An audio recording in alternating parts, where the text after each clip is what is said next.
Muy buenas a todos, ¿cómo estáis? Yo soy Alex y esto es Miradas desde Eurasia. En el vídeo de hoy dejaremos las cuestiones militares de lado y nos centraremos en hablar de la difícil situación política que vivirá Georgia a lo largo de los años 90 y de los años 2000.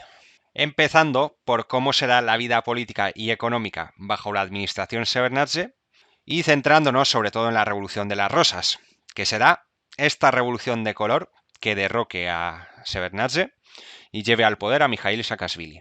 Con Saakashvili en el poder, el giro pro-occidental de Georgia será muchísimo más marcado. Y esto, unido a las pretensiones de Saakashvili de recuperar Osetia del Sur y Abjasia por la fuerza, acabará llevando a la guerra abierta con Rusia en agosto de 2008. Pero antes de hablar de cómo será Georgia bajo el mandato de Shevardnadze, conviene irnos un poco más atrás y repasar la trayectoria política de Shevardnadze antes de que éste se convirtiese en el presidente de Georgia durante los años 90, porque esto nos ayudará a comprender la línea política que seguirá Shevardnadze y las cosas que pasarán después.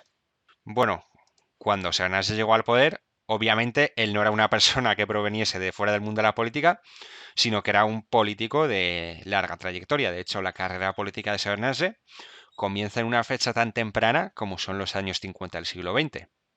En los años 50, Shevardnadze se afilia al Partido Comunista Georgiano, perteneciente al PQS, al Partido Comunista de la Unión Soviética, y poco a poco irá escalando posiciones hasta en el año 1972 ser nombrado secretario del Partido Comunista de Georgia, perteneciente al Partido Comunista de la Unión Soviética. Es decir, que Shevardnadze, antes de convertirse en presidente de la Georgia independiente y capitalista, había sido previamente presidente de la Georgia comunista perteneciente a la Unión Soviética. Es decir, que Shevardnadze lideró Georgia en dos ocasiones. La primera entre 1972 y 1985 y la segunda entre 1992 y 2003. En el año 1985 llega Mikhail Gorbachev al poder en la Unión Soviética y Shevardnadze deja su puesto de secretario del Partido Comunista de Georgia y se convierte en el nuevo ministro de Exteriores. Como ministro de Asuntos Exteriores, Shevardnadze se caracterizará por promover un acercamiento a Occidente y en particular a los Estados Unidos. Todo esto con el fin de poner fin a la Guerra Fría. Y sí, Shevardnadze había forjado su carrera política en el seno del Partido Comunista, pero Shevardnadze procedía precisamente de la era más aperturista del partido. Y si había algo que definiese a Shevardnadze a nivel político, por delante de cualquier ideología, era su pragmatismo y flexibilidad. Porque Shevardnadze será un auténtico camaleón al que le dé igual cambiarse de chaqueta todas las veces que haga falta. De vez en cuando hay que decirle, oye, joder, date un poquito de flexibilidad, pero oye, bien, nivel y estamos todos contentos y nos manejamos ahí. En el año 1990, Shevardnadze deja su puesto como ministro de Asuntos Exteriores de la Unión Soviética por importantes diferencias con Mikhail Gorbachev. Mientras en Georgia ya sabemos lo que estaba pasando, porque hemos hablado de esto en los anteriores vídeos. Los nacionalistas georgianos llegan al poder encabezados por Ziad Gamsajurdia y las nuevas autoridades georgianas apuestan por echarle un pulso al poder central soviético. Posteriormente, Gamsajurdia es derrocado por la Guardia Nacional y por los Gedrioni, ese grupo paramilitar nacionalista georgiano, y Kitovani y Yoselani, los líderes de la Guardia Nacional y de los Gedrioni, respectivamente, se convertirán en los nuevos amos y señores de Georgia. Pero la autoridad de estos señores era bastante cuestionable, porque eran vistos por todo el mundo, tanto dentro como fuera de Georgia, como una panda de bandidos y de golpistas. Lo cual en realidad no era mentira tampoco. Y aquí será cuando Shevardnadze vuelva a entrar en juego. La junta golpista, careciente de autoridad como hemos dicho, decidirá invitar a Shevardnadze a encabezar el gobierno y a convertirse en el nuevo líder de Georgia. Pero claro, lo que en realidad querían Kitovani y Yoselani es que Shevardnadze se convirtiese en su marioneta. Ellos querían que Shevardnadze fuese la cara visible del gobierno, mientras ellos ejercían el verdadero poder desde la sombra. Pero parece ser que Kitovani y Yoselani no contaban con que Shevardnadze era un auténtico animal político, que conocía los entresijos de la política georgiana como nadie, porque es que Shevardnadze ya había sido previamente presidente de Georgia durante la época comunista, durante bastantes años. Y otra cosa no, pero ya os digo que Shevardnadze no estaba dispuesto a ser la marioneta de nadie. Shevardnadze tenía sus propios planes, y ningún mafiosillo de segunda iba a impedir que los llevase a cabo. Pero al principio sí que es cierto que Shevardnadze será un rehén de Kitovani y Josselani y tendrá las manos atadas a la hora de gobernar. En ese momento no le quedaba otra que gobernar en línea con lo que predicaban estos dos personajes. Pero la cosa cambiará bastante tras los fracasos georgianos en la guerra de Osetia del Sur y sobre todo en la guerra de Abjasia, porque la derrota georgiana en Abjasia supondrá un enorme desprestigio, en primer lugar, del nacionalismo como ideología y en segundo lugar, de estos grupos paramilitares nacionalistas como organizaciones armadas. Y Shevardnadze aprovechará esta oportunidad de oro para deshacerse de Kitovani y de Josselani. Kitovani y Josselani serán destituidos de sus puestos, las organizaciones que lideraban serán parcialmente desmanteladas y parcialmente integradas en el Estado georgiano, y finalmente Shevardnadze acabará por directamente encarcelar a Josselani y a Kitovani, es decir, que Josselani y Kitovani le habían llevado al poder a Shevardnadze y Shevardnadze se lo acabó agradeciendo mandándoles a la cárcel. Tras el fin de la guerra de Abjasia y de la guerra civil georgiana, y hasta la Revolución de las Rosas en el año 2003, la situación política en Georgia será, en líneas generales, bastante estable. No volverá a haber ningún conflicto armado de la talla de los que hubo a principios de los años 90 y Shevardnadze se convertirá en el líder indiscutible del Estado georgiano. A lo largo de los años 90 habrá varios procesos electorales en los cuales tampoco nos vamos a detener porque no son tan relevantes para lo que estamos contando ahora. Habrá elecciones presidenciales, parlamentarias, municipales y en todos estos procesos electorales se impondrá o Shevardnadze o las fuerzas políticas que respaldase Shevardnadze en ese momento.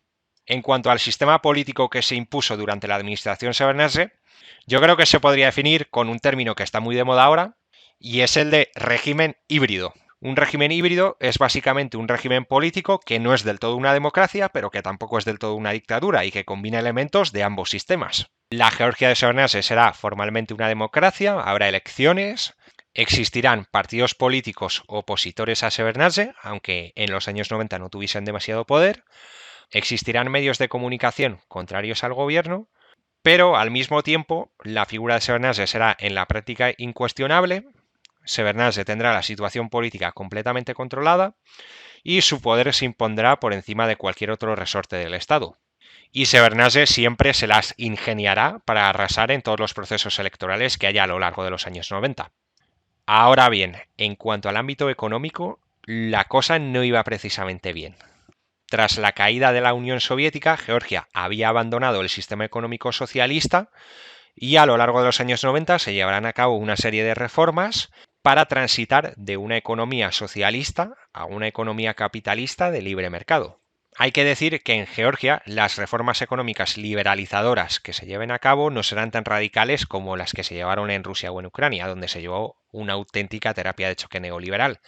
En Georgia, por ejemplo, sí que se privatizarán las medianas y pequeñas empresas pertenecientes al Estado, pero el gobierno tendrá algo más de cuidado a la hora de privatizar las empresas, las grandes empresas que pertenecían a los sectores estratégicos. Y el modelo de capitalismo que se impondrá en Georgia, porque el capitalismo se puede presentar bajo varias formas, no será tanto un capitalismo oligárquico liberal como el que se impondrá en otras repúblicas exsoviéticas, sino que será más bien un capitalismo de amiguetes, un capitalismo donde la corrupción y el clientelismo sean la base del sistema. En esta época en Georgia, por ejemplo, los sobornos serán el pan de cada día, es decir, si tú eras un padre que quería mandar a su hijo a la universidad, tú tenías que sobornar al funcionario de turno para que tu hijo accediese a la enseñanza universitaria. En la sanidad igual si querías que te atendiesen. Otra cosa que pasaba mucho, por ejemplo, es que tú podías ir tranquilamente por la carretera con tu coche, la guardia de tráfico te paraba sin ningún motivo aparente y te pedía directamente que la sobornases. Y en caso de que te negases a pagar el soborno, la multa que te iban a poner iba a ser de una cantidad bastante mayor a la del soborno. La policía será corrupta como ella sola, el crimen organizado campará a sus anchas. Y bueno, yo creo que con esto os he resumido bastante bien cómo funcionaban las cosas en Georgia en los años 90. E igual a alguno le resulta contradictorio que este capitalismo, bajo esta forma, se instaurase bajo la administración Shevardnadze, habiendo sido Shevardnadze en su día un importante dirigente comunista. Pero esto tiene una explicación bastante sencilla. En primer lugar, simplemente las personas cambian.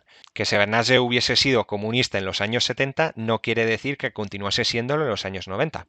Por ejemplo, en España tenemos un montón de casos de personas que en su juventud fueron comunistas, como por ejemplo Jiménez Los Santos, y que con los años fueron virando hacia posiciones de derecha o incluso de extrema derecha. Y bueno, en el caso de Shevardnadze es que incluso cuando Shevardnadze pertenecía al Partido Comunista, Shevardnadze pertenecía al ala más aperturista del partido. Un poco lo que hemos comentado antes, es que Shevardnadze probablemente nunca creyese en las ideas comunistas, sino que él únicamente creía en lo que a él le convenía en ese momento. A Shevardnadze le daba igual que ser, si tenía que ser comunista era comunista, si tenía que ser socialdemócrata era socialdemócrata, y si le tocaba ser del PACMA, pues era del PACMA. O sea, le daba absolutamente igual. Y más allá de este carácter que tuvo el capitalismo en Georgia en los años 90, en cuanto a lo que es la economía en sí, la situación económica estará completamente estancada y por muchos esfuerzos que hiciese el gobierno, la economía no acababa de despegar. Y estos dos problemas, por un lado el de una economía basada en el clientelismo y la corrupción, y por otro el estancamiento económico, serán dos problemas que Shevardnadze será incapaz de resolver y que sin duda, en cierta medida, acabarán contribuyendo a su caída. Hemos dedicado bastante tiempo a hablar de Abjasia y de Osetia del Sur, pero no sé si os acordáis que comentamos en alguno de los vídeos anteriores que en Georgia, además de Abjasia y Osetia del Sur, había una tercera región autónoma llamada Adjaria. Esta región estaba poblada por los adjarios, que se podría decir que básicamente eran georgianos musulmanes.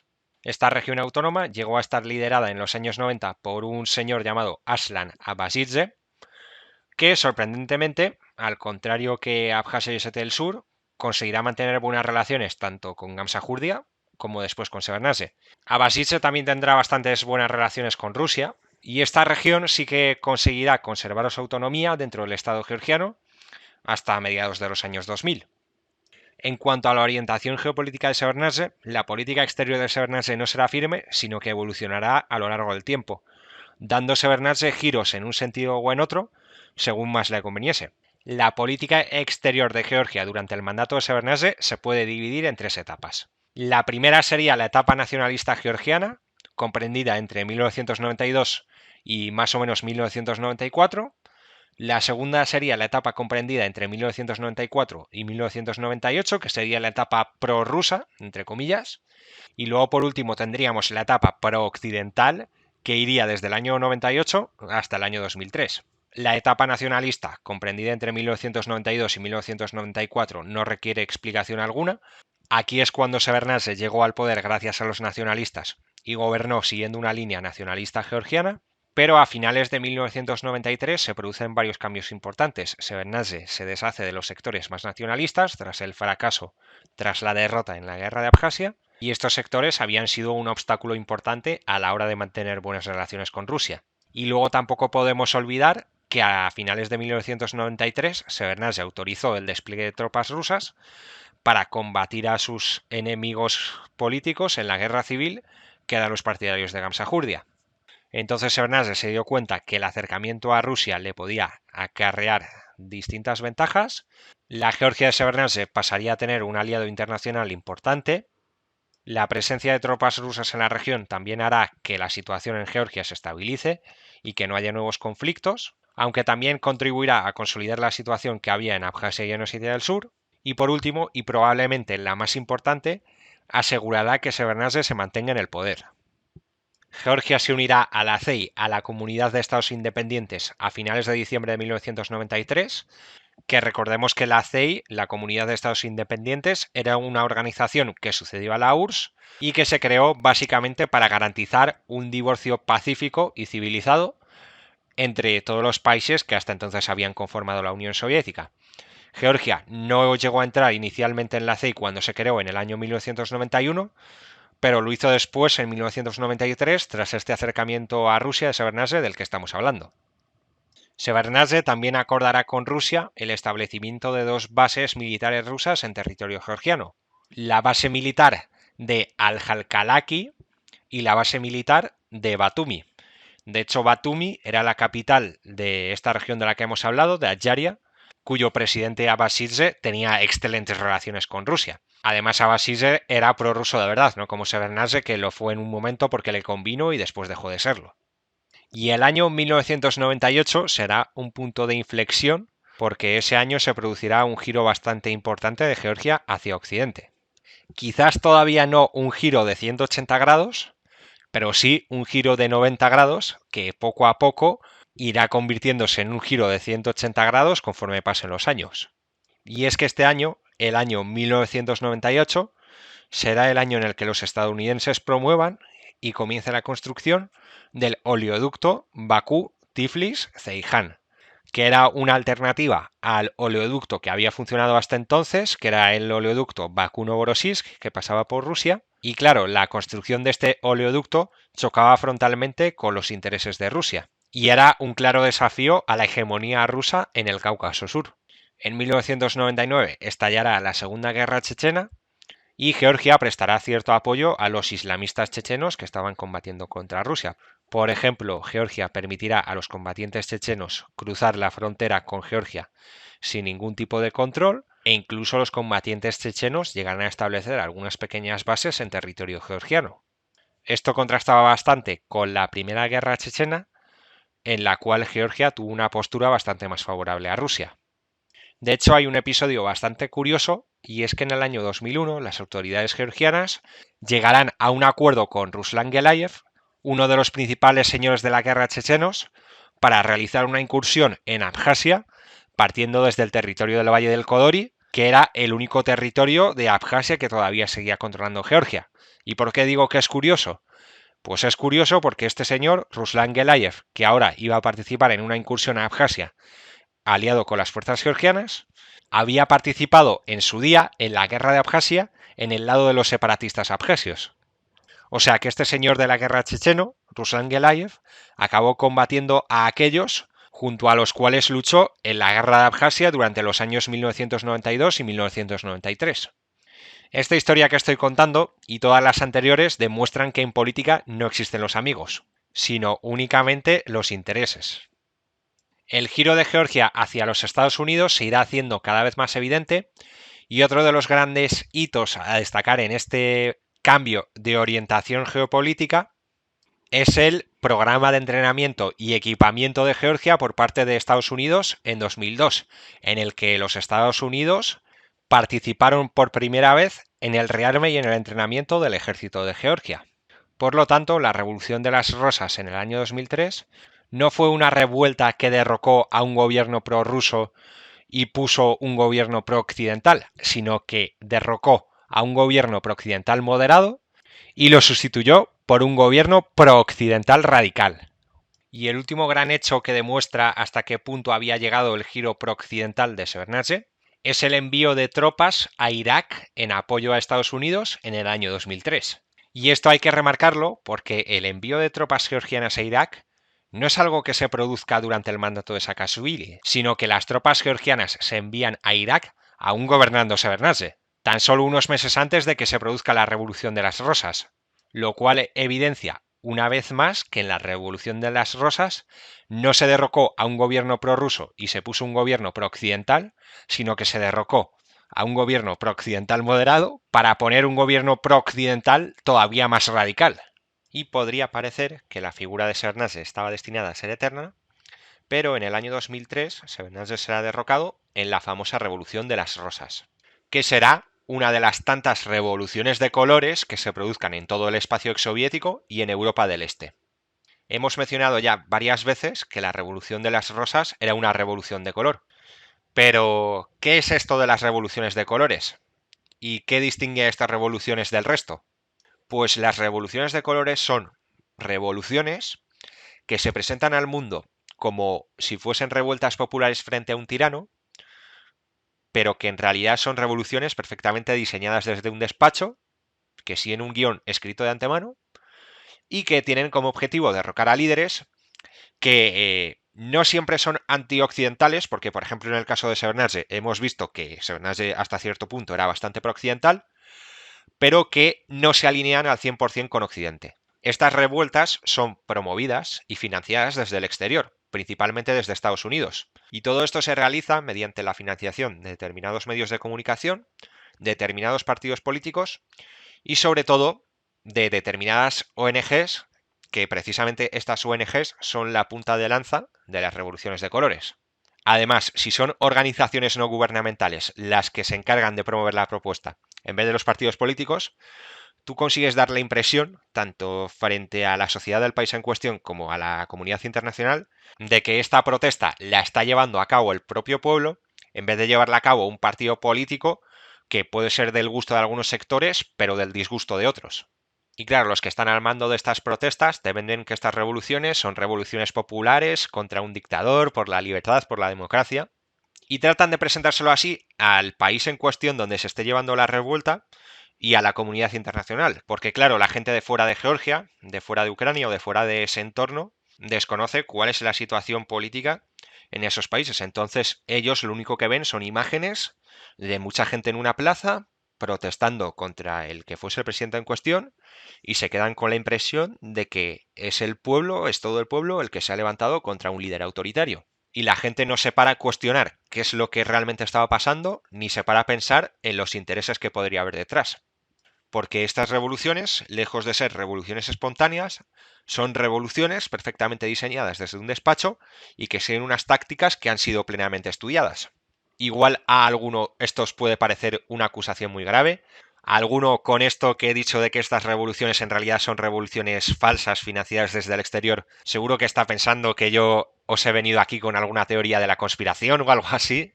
Pero tranquilos, que dentro de un momento vamos a ver exactamente cómo fue este proceso en la Revolución de las Rosas. Tampoco me quiero detener mucho más en explicar las características que tienen todas las revoluciones de colores, porque tenía pensado hacer un programa aparte, que haré más adelante seguramente, en el que trate todas las revoluciones de colores en general y explicaré pues las características que tienen las revoluciones de colores y las semejanzas y diferencias que hay entre cada una de ellas. Pero hay ciertos elementos en común que caracterizan a todas estas revoluciones de colores.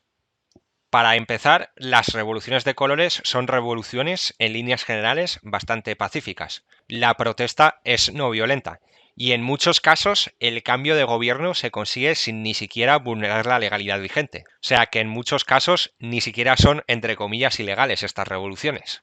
Y otra característica fundamental de las revoluciones de colores es que los líderes de la revuelta y los que acaban llegando posteriormente al poder, los que se convertirán luego en los líderes del país, no son gente que proceda de fuera del sistema, sino que son elementos procedentes de dentro del sistema que representan la fracción más liberal y pro-occidental del mismo, pero que son gente que hasta el día antes de la revolución formaban parte de la élite gobernante también. Por ejemplo, en la Revolución de las Rosas en Georgia, Saakashvili, que será el que lidere la revolución que acabe derrocando a Shevardnadze y llevándole a él al poder, había sido nada más ni menos que ministro de Justicia con el propio Shevardnadze. O sea que Saakashvili podía proceder, si se quiere, del ala más pro-occidental de lo que había sido la élite gobernante de Georgia en ese momento, pero al fin y al cabo formaba parte de las élites políticas georgianas. Y en el caso de la Revolución Naranja en Ucrania en 2004, igual, Yushchenko, que fue el candidato pro-occidental que acabó ganando las elecciones en Ucrania, en el contexto de la Revolución Naranja, no era alguien que procediese de fuera del sistema, sino que había sido nada más ni menos que gobernador del Banco Central de Ucrania bajo el mandato de Kuchma. O sea que el hecho de que los líderes de las revoluciones de colores provengan del ala más pro-occidental del sistema, pero que al fin y al cabo provengan del sistema, va a ser otra de las características fundamentales de las revoluciones de colores. Y se suele considerar como revoluciones de colores a las revoluciones de este tipo que tuvieron lugar en Europa del Este y sobre todo en el espacio exsoviético a principios de los años 2000. Entre estas revoluciones de colores destacarían 4. La primera de todas, que fue la revolución del bulldozer en Yugoslavia en el 2000, que acabó derrocando al líder yugoslavo Slobodan Milosevic. La revolución de las rosas en 2003 en Georgia. La revolución naranja en Ucrania en 2004 y la revolución de los tulipanes en 2005 en Kirguistán. También se ha empleado el término revolución de color para calificar de esta manera otras revoluciones que surgieron en otras partes del mundo que cumplen con parte de estas características, como por ejemplo las primaveras árabes. Las primaveras árabes, por lo menos la revolución que hubo en Egipto y la que hubo en Túnez, se asemejan bastante a lo que fueron estas revoluciones de colores que hubo a principios de los años 2000 en Europa del Este y en el espacio exsoviético. Por lo que las primaveras árabes también podrían ser calificadas como unas revoluciones de colores, aunque por otro lado no formen parte de las revoluciones de colores, que fueron las que se sucedieron a los principios de los años 2000. Luego también hay gente que considera el Euromaidán de 2013 y 2014 como una revolución de color más, pero aunque el Euromaidán cumpla determinadas características de las revoluciones de colores, como por ejemplo la financiación exterior, porque es cierto que el Maidán fue promovido desde los Estados Unidos, no cumple otras como por ejemplo el que la protesta fuese pacífica, porque el Euromaidán fue un golpe de Estado violento, con más de 100 muertos en las calles.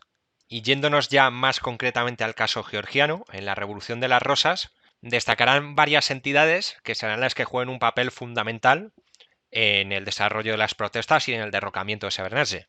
Será importantísimo el papel de un canal de televisión llamado Rustavi 2, que será un canal de oposición a Shevardnadze, que comenzará a emitir a mediados de los años 90 y que criticará duramente a Shevardnadze y posteriormente la Revolución de las Rosas jugará un papel fundamental. Que esta es otra de las características de las revoluciones de colores que se me ha olvidado mencionar antes, que los gobiernos que serán derrocados en las revoluciones de colores puede ser que no sean del todo democracias, puede ser que los líderes que gobernasen esos países en ese momento no fuesen del todo demócratas, pero tampoco se trataba de regímenes dictatoriales, porque para empezar, un régimen que fuese dictatorial de verdad no habría permitido la emisión de un medio de comunicación opositor a ese gobierno, ni tampoco habría permitido la financiación de ONGs por parte de actores externos, ni habrían abandonado el poder tan fácilmente en medio de una protesta pacífica. Sí que se podría hablar de que en determinados casos los regímenes políticos que imperaban en ese país en ese momento eran regímenes híbridos, que no eran del todo democracias, pero tampoco se puede vender que los que gobernaban en ese país en ese momento eran dictadores sanguinarios, como hacían los defensores de las revoluciones de color. Otra entidad que jugará un papel importante en esta revolución de las rosas será el Liberty Institute, que será un think tank que promueva todas estas ideas liberales, prooccidentales, y de este think tank saldrá una parte importante de la militancia que liderará la revolución de las rosas.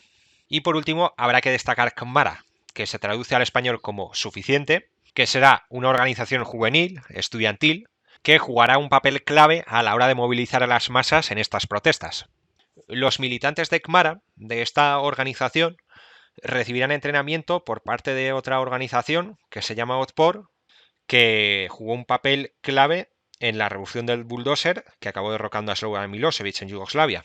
Y esta organización, Otpor, fue otra organización que en su día recibió entrenamiento y financiación por parte de otras dos organizaciones, que son la NED, que son las siglas de National Endowment for Democracy, y por el IRI, que son las siglas de International Republican Institute. Estas dos organizaciones son organizaciones ligadas al Partido Demócrata y al Partido Republicano, respectivamente, como sus propios nombres indican, pero que comparten un mismo objetivo, que no es otro que la promoción de la democracia. Traducción: promover cambios de gobierno para establecer regímenes afines a los Estados Unidos. Y además del apoyo por parte de Otpor, que en su día a su vez fue financiada por estas dos organizaciones, por la NED y por el IRI, CMARA será financiada por otra organización similar, que es el Open Society Institute. No sé si os suena esta organización, pero si no os suena, probablemente os suene más cuando os diga que el líder de esta organización no es otro que George Soros. Figura polémica donde las haya, la de George Soros, que no deja indiferente a nadie que haya estudiado mínimamente su figura, y casi se podría decir que Soros se merece que le dediquemos un programa aparte. De hecho, no descarto más adelante traeros un vídeo analizando más en detalle la figura de Soros. Para quien no sepa quién es, Soros es un oligarca, es un multimillonario estadounidense que se dedicó fundamentalmente a las finanzas y así hizo su fortuna, y es un oligarca muy ligado al Partido Demócrata, que promueve en el ámbito internacional la construcción de un mundo unipolar dirigido por los Estados Unidos, globalizado, liberal en lo económico y progresista en lo social cultural, es decir, en todo lo que respecta al feminismo, derechos LGTBI, inmigración, etcétera, etcétera. Y la figura de Soros es una figura sobre la cual se han creado muchos mitos, porque los partidarios de Soros, las personas que participan en las organizaciones que ha financiado Soros, o que no participan en las organizaciones que ha financiado Soros, pero que defienden ideas que están en la línea con lo que defiende Soros, tratarán de minimizar la relevancia que en realidad tiene Soros cuando no directamente niegan que Soros sea una figura relevante y califican a todo aquel crítico con Soros como alguien que cree en teorías de la conspiración, o a veces incluso como un ultraderechista o incluso un nazi. Que también es cierto que existen conspiranoicos que exageran el poder de Soros. Y también es cierto que hay determinados movimientos de ultraderecha que han hecho de la oposición a Soros parte de su discurso. Pero no por criticar a Soros uno es automáticamente ultraderechista o conspiranoico. Y aquí vamos con el otro bando. Yo aquí voy a dar cera a todos. Porque es verdad que dentro de los adversarios de Soros hay determinados sectores que, aun teniendo Soros bastante poder, exageran aún más el poder de Soros. Porque hay determinados sectores críticos con la figura de George Soros que le elevan poco menos que a la categoría de Dios. O sea, ellos te presentan a Soros como un personaje que está por encima de los estados y que es como una especie de Illuminati que mueve los hilos de todo lo que pasa por el mundo, estando por encima de cualquier otra entidad política o económica. Y aun habiendo jugado Soros un papel importante en determinados acontecimientos, como por ejemplo en la Revolución de las Rosas de la que estamos hablando, para estos sectores todo lo que pasa en el mundo se debe única y exclusivamente a la culpa de Soros. Y al final, como casi siempre, la realidad está en un punto intermedio. Soros es un personaje que tiene cierta relevancia, que ha jugado un papel importante en determinados acontecimientos, cosa que minimizan o ridiculizan los partidarios de Soros, pero tampoco es Soros la única persona que mueve los hilos de todo lo que pasa en el mundo. Soros y la Open Society no son actores tan independientes como algunos creen, no forman parte de unas élites transnacionales que están por encima de los estados, sino que junto con la NED o con el IRI forman parte de todo el entramado encabezado por la USAID, la Agencia de los Estados Unidos para el Desarrollo Internacional, perteneciente al Departamento de Estado norteamericano, que se encarga de influir en otros países y de promover cambios de gobierno si hiciese falta, de acuerdo a los intereses estadounidenses. Por citar algunos ejemplos de la influencia de Soros, por si alguno se sigue pensando que esto es una teoría de la conspiración, por poner un ejemplo, Alexander Elomaya, que llegó a ser ministro de Educación y Ciencia con Saakashvili, antes de producirse la Revolución de las Rosas, llegó a ser incluso director de la Open Society en Georgia. Y otro ejemplo, por ejemplo, Salomé Zurabichvili, la actual presidenta de Georgia, que en líneas generales es bastante pro-occidental, llegó a decir lo siguiente: estas instituciones fueron la cuna de la democratización, principalmente la Fundación Soros. Todas las ONGs alrededor de Soros fueron las que, de manera indiscutible, llevaron a cabo la revolución. Sin embargo, uno no puede limitar su análisis a la revolución y no ver que después todas estas ONGs y la Fundación Soros fueron integradas en el poder. En fin, que si nos ponemos a hablar de Soros podríamos estar horas y horas hablando. Pero más o menos os he contado el papel que jugó la USAID en general y George Soros y la Open Society en particular en la financiación y en la promoción de esta revolución en Georgia. Y ahora ya podemos entrar en lo que es la Revolución de las Rosas en sí. A principios de los años 2000, la economía georgiana estaba profundamente estancada.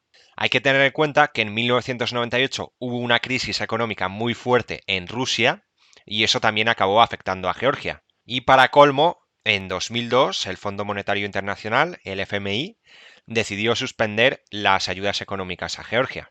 Shevardnadze, aunque logró cierta estabilidad política en los años 90, fue incapaz de resolver los problemas que asolaban a Georgia. Y a principios de los 2000 su popularidad estaba por los suelos.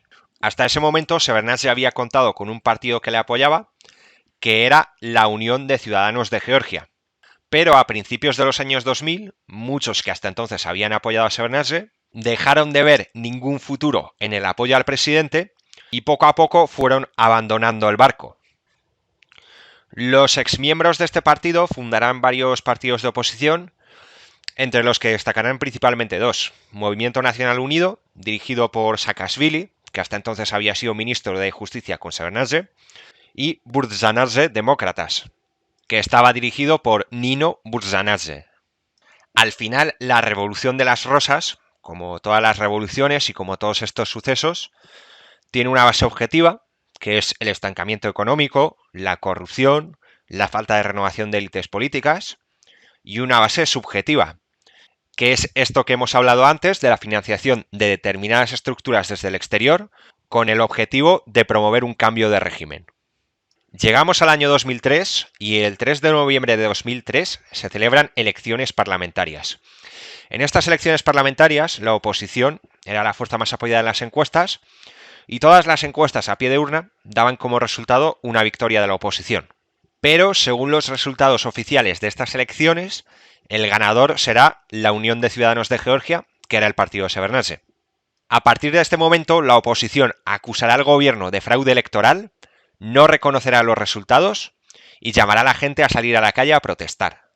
Se llevarán a cabo manifestaciones masivas contra Shevardnadze que se extenderán a lo largo de varias semanas, a lo largo de prácticamente todo noviembre. Y todas estas estructuras de las que hemos hablado antes, como Kmara, por ejemplo, tomarán parte activa en la organización de estas protestas.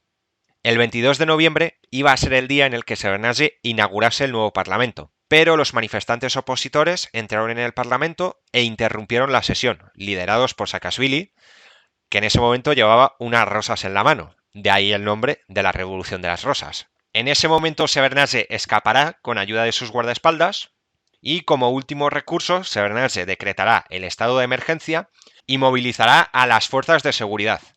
Pero una parte importante de las fuerzas de élite se negarán a obedecerle.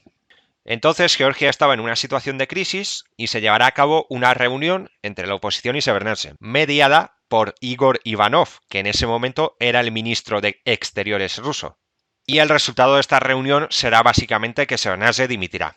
La Revolución de las Rosas había triunfado.